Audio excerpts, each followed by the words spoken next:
No problem. Okay, good afternoon. हम लोग सब यहीं हैं, कहीं चले तो नहीं है। हम लोग टेस्ट क्रिकेट के ज़माने में 55 में खेलते थे, तो जो सेकंड लास्ट आता था तो ऐसा लगता था मैच खत्म हो गया। और ग्रेजुअली गेम इम्प्रूव हो गया। अभी T20 का टाइम है, तो लास्ट मैन और सेकंड लास्ट वाले आके भी मैच उलट पलट कर देते।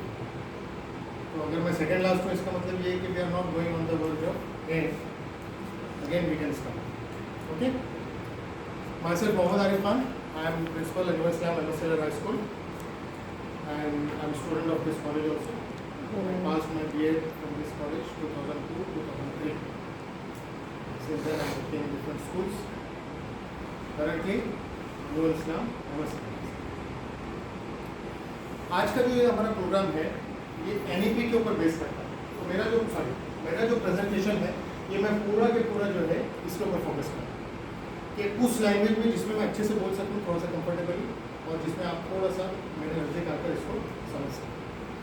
NEP जो है, इसका बुनियादी ढांचा बिल्कुल आसानी के साथ जिसको हम समझ सकें, वो गो टू बेसिक्स, जो हमारे लर्निंग बिहेवियर का, बच्चे का, स्टूडेंट्स का, उसके माँ बाप का, सोसाइटी का, पूरा जो लर्निंग आउटकम है, उसके बेसिक्स तक लिखे। इसके चूँकि ये थोड़ा मैंने फुल आर कर दिया स्कूल को, थोड़ा अच्छा दिखे। हमारी स्कूल की बिल्डिंग बहुत पुरानी है, ठीक है। 5 इम्पोर्टेंट कंपोनेंट्स हैं अगर हम देखें बुनियादी तौर पर NEP के, नेशनल एजुकेशन पॉलिसी के 5 इम्पोर्टेंट कंपोनेंट हैं। सबसे पहले बुनियादी मानदंड और अदरशुमारी, सेकंड मसावियाना और शमूलियाती तालीम, नेक्स्ट दरसियात और तदरीसियात, सबकी रसाई, स्कूल का नज़म। मेरा स्कूल उर्दू मीडियम स्कूल है, इसलिए और NEP भी बोल रहा है कि मदर टंग में जाना चाहिए, इसलिए ये फर्स्ट स्लाइड उर्दू में है, नेक्स्ट में और थोड़ा इंग्लिश में आए। इन 5 को अगर हम देखें बुनियादी तौर पर, तो पूरी पॉलिसी हमारी इसके इर्द गिर्द घूमती है। और इसमें सेंटर क्या है? स्टूडेंट। और इन 5 कंपोनेंट्स के साथ में हम पूरी पॉलिसी को डिस्कस कर सकते हैं। पॉलिसी डिस्कशन के लिए हमारे पास में करिकुलम है, सारी चीज़ें बहुत कुछ है।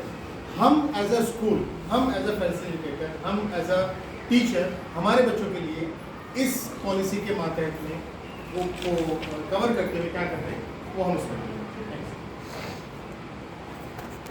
सबसे पहले अगर हम देखें, NEP आया 2020 में, बहुत बेहतरीन ड्राफ्ट है। जहाँ तक पॉलिसी का सवाल है, अगर आप उसका देखें पूरा, बहुत बेहतरीन ड्राफ्ट है। मौका आता है इम्प्लीमेंटेशन का, और वो इम्प्लीमेंटेशन हम कितना बेहतर तरीके से कर सकते हैं, उसके ऊपर हमको ध्यान दें। सबसे पहला जो इसका कंपोनेंट है, वो है बेसिक लिटरेसी एंड न्यूमरेसी। हम लॉकडाउन झेले हुए लोग, बराबर। आगे जब हिस्टोरियंस तारीख लिखेंगे तो India before lockdown, India after lockdown, ठीक है। लॉकडाउन के बाद में लास्ट ईयर जब हम लोगों ने स्कूल रीओपन किया, सबसे बुनियादी प्रॉब्लम हम लोगों को क्या आया होगा? बच्चे लिखने के लिए तैयार ही नहीं। सब चीज़ उन लोगों को ऑनलाइन मिल रही थी 2-2.5 साल तक, और वो भी घर में लेटे हुए मिल रही थी, बराबर। तो वो नींद से उठ के सुबह 7:30 बजे स्कूल आएगा, फिर देखेगा क्यों होगा, वेरी डिफिकल्ट। लिखने का प्रॉब्लम, तो we have to start from ABCD, EE। कौन सी क्लास के लिए? 7th 10th standard, yes, 9th standard के लिए, 8th स्टैंडर्ड के लिए, कि लिखने का उनको थोड़ा सा माइंड, हैंड और जो आर्ट है थिंकिंग लिखने का थोड़ा सा डेवलप हो, ठीक है। लॉकडाउन में क्या हुआ, बच्चे लिखना भूल गए। सारी चीज़ें उनको हम लोगों ने, टीचर्स ने बहुत वो किया, प्रेजेंटेशन दे दिया, असाइनमेंट्स दे दिए, उनको वो करना है, बहुत ज़्यादा किया, गूगल फॉर्म दिया, ऑप्शन दे दिए 4, खाली क्लिक करना है। और क्लिक भी कभी कभी गलती से भी सही हो गया, कभी कभी सही में भी गलत हो गया, मार्क्स भी मिल गए, पास भी हो गए बच्चे। लिखने का प्रॉब्लम। अच्छा, लॉकडाउन में क्या हुआ, एकदम बेसिक बात, थोड़ा सा आउट ऑफ द टॉपिक, जो हमारे 2 मेजर चीज़ें थी ना, स्टूडेंट्स और पेरेंट्स, हम लोग इन्हीं से डील करते हैं। दोनों एक दूसरे के सामने बिल्कुल ओपन हो। लॉकडाउन से पहले बच्चे माँ बाप शाम को कभी 1-2 घंटा 3 घंटा मिलते होंगे, 3 घंटा तो मैं ज़्यादा बोलूँ, वो काम से आए, ये काम से गए, स्कूल से आए, अभी 2.5 साल साथ में रहे, सब एक दूसरे को अच्छे से जान गए। बच्चों ने अपने रियल पेरेंट्स देखे और पेरेंट्स ने अपने रियल बच्चे देखे, ठीक है। तो वो प्रॉब्लम आगे आया और इसको हम टारगेट कर रहे थे। तो इस पॉलिसी की हेल्प की वजह से हमको ये मिला कि हमने बच्चों को लिखना सिखाया 5th में, 6th में, 7th में, और हमने उसको आगे फिंगर्स वाला मेथड लिया, 1 2 3 4, पेंसिल वाला लिया, 2 पेंसिल इनके पास है, 4 पेंसिल इनके पास है, ये बच्चा इधर जाएगा, वो बच्चा इधर आएगा, यहाँ कितना हुआ, वहाँ कितना हुआ, यहाँ से शुरुआत करके। और ये पॉलिसी बोर्ड है। अगर पॉलिसी के हिसाब से बच्चा 8th स्टैंडर्ड में डायरेक्ट एजुकेशन के हिसाब से, राइट टू एजुकेशन पता है, डायरेक्ट एजुकेशन, हमारे पास बहुत सारे से बच्चे आए हैं 8th स्टैंडर्ड में एज पर एज आया है, अब तक वो स्कूल गया नहीं है, तो हम कहाँ से शुरू करेंगे? That is basic knowledge. हमने यही सोचा सब बच्चों के लिए, उन बच्चों के लिए भी जो डायरेक्ट आए, उन बच्चों के लिए भी जो लॉकडाउन चले, ठीक है। बुनियादी तालीम को मद्देनजर रखते हुए बच्चों को मुख्तलिफ ज़बानों की बुनियादी तालीम की तदरीस करवाई गई, और इसका असली मकसद बच्चों को मुख्तलिफ ज़बान में लिखना पढ़ना सिखाना। हम वर्नाकुलर स्कूल में क्या है, 3 से 4 लैंग्वेजेस हैं। एक तो जो हमारी मदर टंग है, जिस लैंग्वेज का स्कूल है, हिंदी है, मराठी है, उर्दू है, वो लैंग्वेज होगी, इंग्लिश लैंग्वेज होगी, Marathi language state language, Hindi language national language. तो ये 3-4 लैंग्वेजेस का होता है, इसलिए हर लैंग्वेज का बुनियादी उनसुर, उनकी बेसिक राइटिंग, वो सिखाकर उन लोगों को आगे लाया गया, और इस तरीके से उनको बताया गया कि ये जो है एक एटलीस्ट लिखने का उनका जो डिफिशिएंसी थी, जो कमी थी, वो पूरी करने की जरूरत होगी। हमारी मैडम ने कहा we are very rich in languages, बहुत ज़्यादा लैंग्वेजेस, बहुत ज़्यादा। सिर्फ अगर उर्दू की ना बात करें, उर्दू के भी बहुत सारे स्टेजेस हैं, मराठी के भी बहुत सारे, अगर महाराष्ट्र का ही हम जायज़ा लें पूरा, तो सिर्फ मराठी लैंग्वेज की कई वर्जन हैं।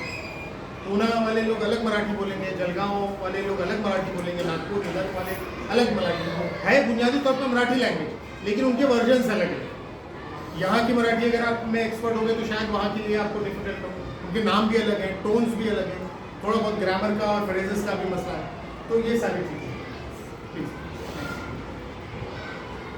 इसी तरीके से, जैसे मैंने कहा, बेसिक उनको अल्फ़ाबेट्स में लाए गए, और मैथमेटिक्स में जो है इस तरीके से, ठीक समझ में आ रहा है कुछ तस्वीरें, ठीक। तो ये एक्टिविटीज़ जो हमने करवाई, बेसिक्स को ध्यान में रखते हुए, बच्चे का सर्कल, उसका पॉइंट, उसके नंबर्स, जिसको हम टेबल्स कहते हैं, पहाड़े, गिनती, शुमार, सब इस तरीके से शेप्स में बच्चों को बोर्ड पर बुलाकर ग्रुप क्लास का सेटिंग अरेंजमेंट ही चेंज कर दें। एक बेंचेस की लाइन इस तरफ, एक सामने, एक इधर, बीच का जो पोर्शन है वो एक्टिविटी का और टीचर्स है। इस तरीके से हम उनको पूरा इन्वॉल्वमेंट करके इस तरीके से हम लेकर आए, ठीक है। आगे चलिए। हिंदसी अशकाल का तसव्वुर तलबा के जहन में वाज़ेह करने के लिए इस पर मबनी चार्ट की वजह से सरगर्मियाँ करवाई गई। वक्त की पैमाइश को तदरीसी अलामत के जरिए समझाया गया। जमात में तलबा को जमात, तफरीक, ज़ियारत, तक़सीम के तसव्वुर को वाज़ेह करने के लिए सरगर्मियाँ, ठीक है। जस्ट हमने डिस्कस, प्लीज नेक्स्ट। ये जो पेडागॉजी है, इसमें ज़्यादा डिफिकल्टी लेवल हम लोगों को इस तरीके से आता है कि हमारे पास जो बच्चे हैं वो बहुत ही लो प्रोफाइल बच्चे होते हैं। हम उनको जाकर लेकर आते हैं अलग अलग एरिया से। अंजुमन का मैं बहुत ज़्यादा शुक्र अदा करूँगा कि वो हमको फ्री ट्रांसपोर्ट फैसिलिटी उन्होंने दी है। तो जो हमारा बैकलॉग का एरिया पूरा ज़करिया बंदर का बेल्ट, हम वहाँ से बटाला से लेकर आते हैं बच्चों को। तो वो जो बच्चे होते हैं वो बिल्कुल भी उनका जो एजुकेशनल बैकग्राउंड है, जिसको कहना चाहिए, बिल्कुल नहीं। तो इस तरीके की एक्टिविटी का हम लोग को फायदा ये होता है कि हम उनसे ग्रुप डिस्कशन करते हैं, जिसमें वो थोड़ा सा ओपन अप होते हैं। बहुत सारी नहीं, अभी 10 मिनट का ही टाइम है, अदरवाइज ये बहुत सारी स्टोरीज हैं शेयर करने के लिए। तो ये इस तरीके के जो प्रोग्राम होते हैं वो उन लोगों का पूरा खुद का कंडक्ट किया हुआ, मतलब टीचर सिर्फ एक सपोर्ट के लिए साइड में खड़ा रहता, उनको थोड़ा सा मोटिवेट करने की। वरना प्रोग्राम का डिज़ाइन, स्पीचेस, एंकरिंग, नंबरिंग, और कौन बच्चा कौन सी क्लास में जाएगा, कौन बच्चा किस क्लास से पार्टिसिपेट करेगा, सारा काम जो है ये हमारा जो ग्रुप का, स्टूडेंट का जो ग्रुप है जिनको प्रीफेक्ट्स कहते हैं, ये पूरा मिल के होता है। तो इस तरीके से हम इस चीज़ को हमारे स्कूल में लेकर आ रहे हैं। आगे चलिए, ये पूरा आप देखेंगे, असल में ये मैं अच्छी फोटो लगाया था, ये पूरा बोर्ड भी बच्चों ने सजाया है। तो इस तरीके ऐसे बच्चे जिनको अब तक लिखना नहीं आ रहा था, वो पूरा बोर्ड का राइटिंग भी वो बच्चे कर रहे हैं और तकरीर भी बच्चे खुद तैयार करके लिख रहे हैं।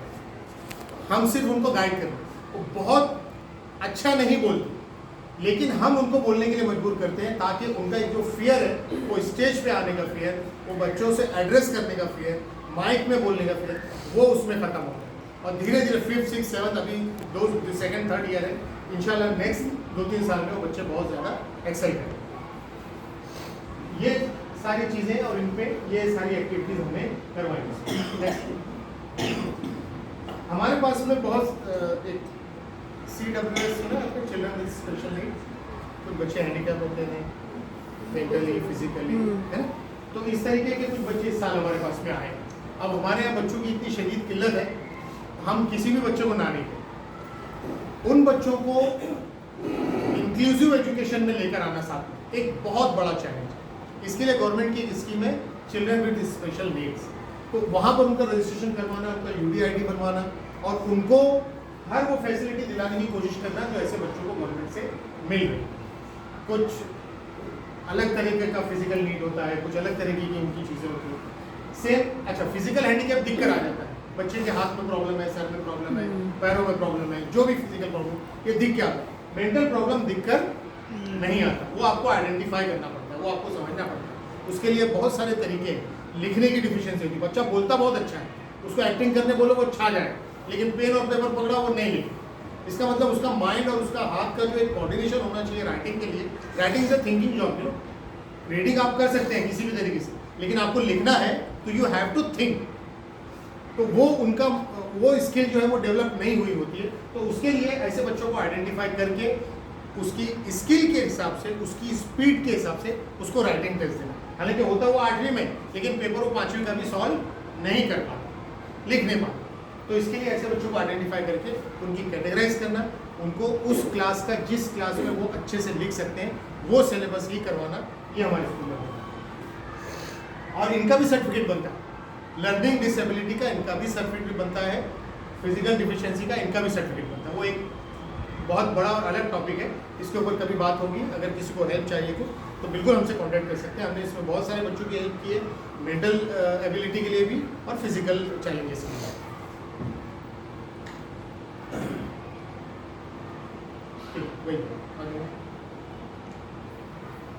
हमारे यहाँ पर इस पॉलिसी के तहत में जो डिसिप्लिन की बात की गई है उस के लिए हमने जो है अलग अलग डिसिप्लिन की कमेटियाँ बनाई हैं। हमारा स्कूल बिल्कुल लबे सड़क है, अगर किसी ने देखा तो शायद बताएं। तो हमारे यहाँ सबसे बड़ा प्रॉब्लम जो है बिल्कुल रोड करब सड़क के बिल्कुल बाजू में होने का। हमारे बच्चे निकलते हैं उस वक्त प्रॉब्लम, सुबह आते हैं उस वक्त प्रॉब्लम, रेसेस होती है उस वक्त प्रॉब्लम, ग्राउंड नहीं है, पीने की पानी की फैसिलिटी जो है वो ग्राउंड फ्लोर पर ही है, पानी ऊपर तक आता नहीं है। तो ये सारा काम हम बच्चों की मदद से करते हैं। बच्चों की अलग अलग लेवल पे कमेटियाँ बनाई गई हैं, अलग अलग फ्लोर पे कमेटियाँ, वो सब बहुत अच्छे से उनको जिम्मेदारी दी जाती है तो बहुत अच्छे से करते हैं। और जो सबसे शरारती होता है उसको सबसे बड़ी जिम्मेदारी, ताकि वो अच्छे से उसको मैनेज करें। है ना। आज के प्रोग्राम की जिम्मेदारी बच्चों में है किसी को, सब मुझे यकीन है कि आप लोगों ने वो फार्मूला नहीं अपनाया होगा जो मैं अपने स्कूल में, ठीक है। तो ये पूरा डिसिप्लिन मैनेज होता है हमारा बच्चों की हेल्प से, बच्चों के लिए। और तो पूरा जो हमारा सड़क का निज़ाम है, RSP यूनिट हमारी बहुत मजबूत है। इसीलिए कि जब भी स्कूल छूटता है पूरे RSP के कैडेट हमारे यहाँ से वहाँ तक रोड पर खड़े होते हैं। ट्रैफिक भी मैनेज करते हैं, बच्चे जब स्कूल से निकलते हैं उनको निकलने में भी हेल्प होती है। हमारी स्कूल की बस आती है, बस खड़ी रहती है, पेरेंट्स आते हैं गाड़ियाँ लेकर, एक बहुत बड़ा क्योस है। ये सब हम बच्चों की मदद से करते हैं और बच्चे बहुत हैंडसम भी करते हैं।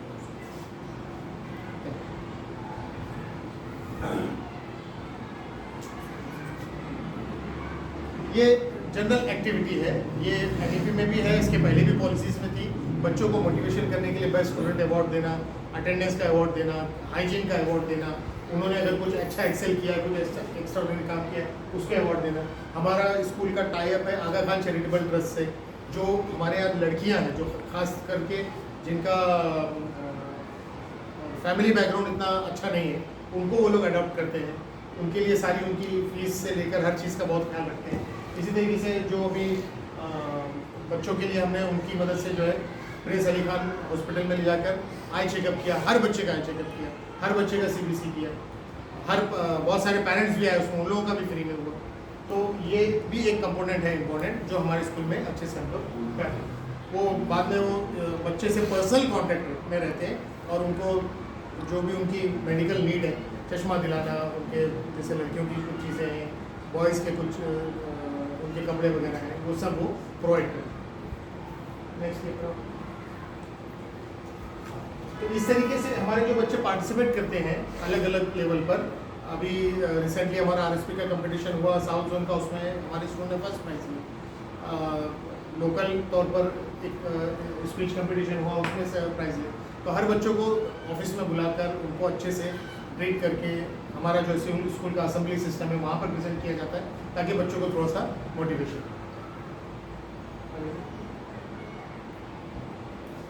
बच्चों के बहुत सारे डॉक्यूमेंटेशन के प्रॉब्लम होते हैं, उन प्रॉब्लम्स को भी हमारे स्कूल में जो है कैटर किया जाता है। जैसे उनके फैमिली में अगर कोई जैसे अभी प्री मैट्रिक स्कॉलरशिप है या और किसी तरीके का, तो जो डॉक्यूमेंटेशन का जो प्रॉब्लम होता है 11th-12th में एडमिशन के लिए, इनकम सर्टिफिकेट, डोमिसाइल सर्टिफिकेट, वो सारे बनाने के लिए भी हम लोग बच्चों को हमारे स्कूल में ही सेंटर लगाकर पूरा उनका काम करते हैं। This is our motto for next 2 years. New Islam Secondary High School for passion, purpose and purpose.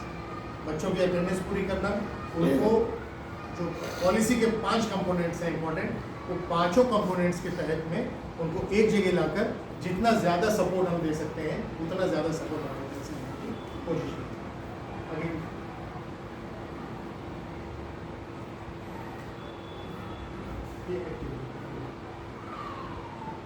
ये सारे काम जो है ना अलग अलग क्लब्स के जरिए हमारे बच्चों ने किए, ये सारे काम।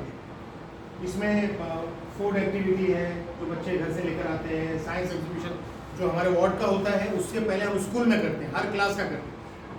पूरे के पूरे 300 बच्चे जो हैं मुख्तलिफ ग्रुप्स में बांटे जाते हैं, वो अपना अपना प्रोजेक्ट टाइम होगा तो बोल देंगे, वो अलग अलग ग्रुप में बांटे जाते हैं, वो अपना प्रोजेक्ट बनाते हैं, पूरा स्कूल लेवल पे उसकी नुमाइश होती है, फिर उसमें जो उससे जो बेस्ट होता है वो हम आगे वार्ड लेवल के लिए भेजते हैं। तो पूरा काम बच्चों की तरह। और चूंकि हमारे पास स्ट्रेंथ कम और स्ट्रेंथ का हमारे यहाँ बहुत बड़ा इशू है, तो हम लोग जो भी एक्टिविटी करते हैं उसमें फर्स्ट स्टूडेंट से लेकर 10th तक सब शामिल है। स्कूल का फेयरवेल भी होता है, टीचर डे भी होता है, इंडिपेंडेंस डे भी होता है, सब शामिल एक साथ। तो उसमें थोड़ी सी वननेस आती है, बच्चे एक साथ फील करते हैं, और कोई भी एक्टिविटी होती है उसमें वो ये नहीं कह पाते कि वो फला की है, वो फला की है या फला क्लब की है, वो उनको ही करना चाहिए, नहीं, हम सब एक हैं और एक ही साथ में एक्टिविटी। स्ट्रेंथ कम है इसलिए मैनेज हो जाता है, ज़्यादा स्ट्रेंथ में थोड़ा सा प्रॉब्लम हो जाता है। ठीक, अब तक जो सिर्फ जून से ही हम लोगों ने इसको लिया है कि हमने जो है जैसे कि मैंने कहा RSP का नेक्स्ट जो पूरे बॉम्बे के लेवल पे जो RSP का कॉम्पिटिशन हुआ उसमें बॉम्बे के पुलिस कमिश्नर आए थे, उसमें हमारे स्कूल को फर्स्ट प्राइज मिला, और जो रीवन के भी इंटर रीवन के मुकाबले थे उसके भी हम लोगों ने अच्छा। Thank you.